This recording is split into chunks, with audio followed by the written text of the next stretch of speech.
More on that. I'm joined by Marc FRINGS. He's the representative in the Palestinian Territories of the Konrad Adenauer Stiftung.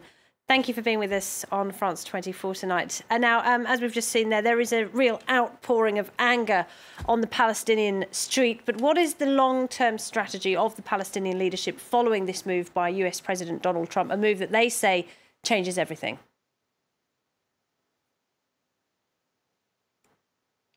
Thank you very much. Yes, indeed. This is now the crucial question. And I think we have to differentiate between the two political movements. We have Hamas still based in Gaza. Hamas has called for a third intifada. I think this is a demand that will be highly contested, as I don't see enough motivation in the streets. So violence is the answer of Hamas. On the other hand, we have the Palestinian Authority based here in Ramallah. What we hear so far from them is they are only calling for civil disobedience, for civil unrest. But what is clearly missing is a clear strategy, as you're asking for.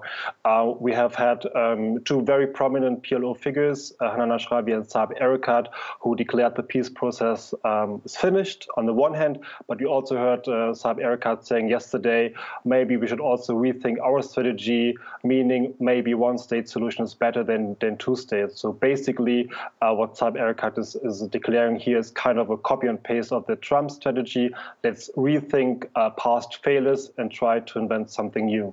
And as you pointed out there, all sides acknowledge that the peace process has really been dead in the water for years now. The international community has been focusing on other things, like the war in Syria, for example.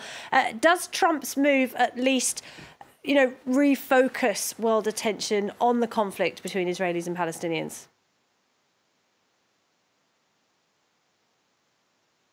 He definitely takes hostage of other international actors, mainly the European Union, but also his allies in the region. We're talking about a fragile, quite new American Sunni Arab coalition.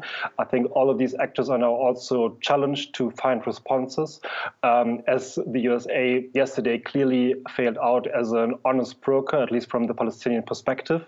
I think what is now needed is kind of a new strategy also coming both from Europe, but also from the Arab League. The foreign ministers of the Arab Leagues are going to meet on Saturday, so maybe there's something coming from their part. What the Palestinians are demanding since quite a while already is a new forum. They are no longer interested in bilateral talks brokered by the United States. What they are calling for is a multilateral forum. They're referring to the success story of the 5+1 talks that were organized for Iran, with, from their perspective, a good ending. We also saw, and I'm talking to French TV here, the French initiative earlier this year. So these were potential alternatives. And this hopefully then in combination with the so-called Arab Peace Initiative that already dates back to 2002. Marc FRINGS, thank you very much indeed.